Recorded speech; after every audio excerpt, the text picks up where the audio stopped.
ठीक नहीं है और तेज प्रताप को कथा सुननी चाहिए, क्योंकि आपने देखा कि बाबा बागेश्वर के आगमन से पहले ही तेज प्रताप ने किस तरीके की धमकियां यहां पर दी थी कि अगर आएंगे तो कदम नहीं रखने देंगे। इसी पर मनोज तिवारी ने बयान दिया, सुनिए।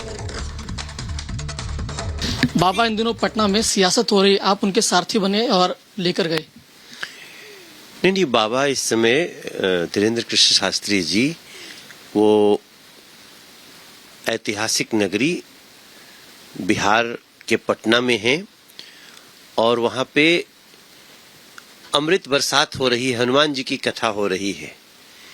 और एक एक दिन, पहले दिन कल तो मैं साथ ही था, लगभग 7 लाख लोगों ने एक साथ 3-3.5 घंटे तक कथा का श्रवण किया।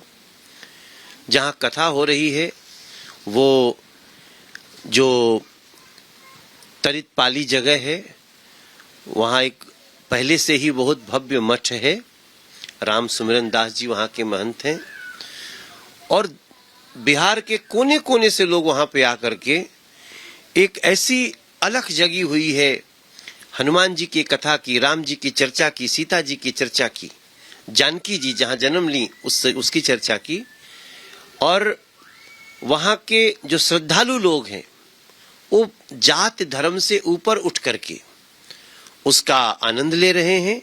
और मैं भी कल श्रवण करके मैं आया हूं यहाँ पे और मुझे पूरा, मैं भक्ति भावना के साथ पूरे बिहार को बोलता हूं, आप आइए और पटना के इस हनुमंत कथा में भाग लीजिए। बाबा के हनुमंत कथा के दूसरा दिन है और जिस तरीके से तस्वीरें आ रही है, भीड़ पूरी तरीके से चारों तरफ से आई जा रही है, लगातार भीड़ आ रही है। और जिस तरीके से जो वहाँ के नेता हैं, मंत्री हैं तेज प्रताप, वो विरोध कर रहे थे उनका। नहीं तो तेज प्रताप कल तो कहीं दिखे नहीं। देखो, मैं भी बिहार का हूं, हम सब प्राउड बिहारी हैं और हम अतिथि देवो भव का मतलब समझते हैं। संविधान के हिसाब से कोई भी अपने अपने धर्म के हिसाब से बात कह सकता है। सभी धर्मों का सम्मान करते हुए अपने धर्म का पालन करना, अपने भगवान का चर्चा करना, कथा करना, ये संवैधानिक अधिकार है और बिहार सरकार ने ही तो परमिशन दिया है। तो ऐसे में जो तेज प्रताप का जो बयान था, मैं तो कल गया ही था, मैंने खुद ही धीरेन्द्र कृष्ण शास्त्री जी को उनकी गाड़ी में बिठा के मैं ले गया। पूरे बिहार के लोगों ने बहुत स्वागत किया, भव्य स्वागत हुआ, ऐसा स्वागत कभी देखा नहीं गया।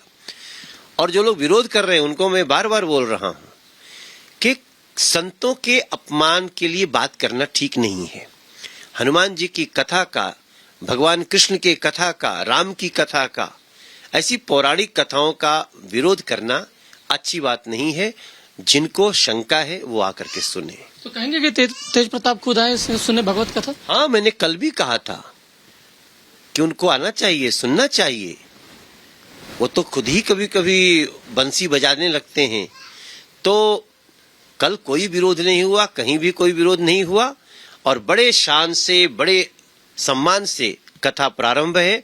और जो संख्या आ रही है वो अब तक बिहार में इस तरह का जुटान नहीं हुआ। आरजेडी के एक नेता है, उन्होंने कहा कि धीरेन्द्र शास्त्री जो है बाबा, वो बीजेपी के एजेंट हैं। अब वो हमारे रामचरितमानस में कही है ना कि जाकी रही भावना जैसी, प्रभु मूरत देखी तिन तैसी। वो हनुमान जी की कथा कहने वाला अगर बीजेपी का एजेंट कोई भी बोलता है तो मैं तो इसको बहुत सम्मान मानूंगा। हम तो जो सबका सम्मान करता है उन सभी का सम्मान करते हैं, उसको इस दृष्टि से न देखा जाए।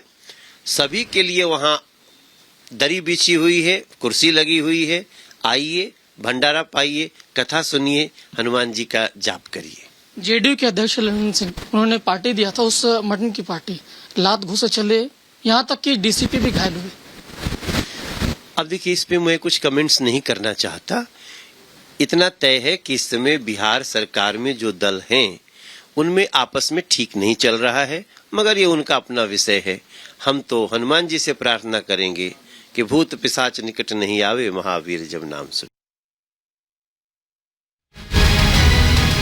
जब तक बिहार राममय नहीं हो जाएगा तब तक हम तुम्हारा पीछा नहीं छोड़ेंगे। बाबा के शब्दों में जो भारत में है वो सभी हिंदू है।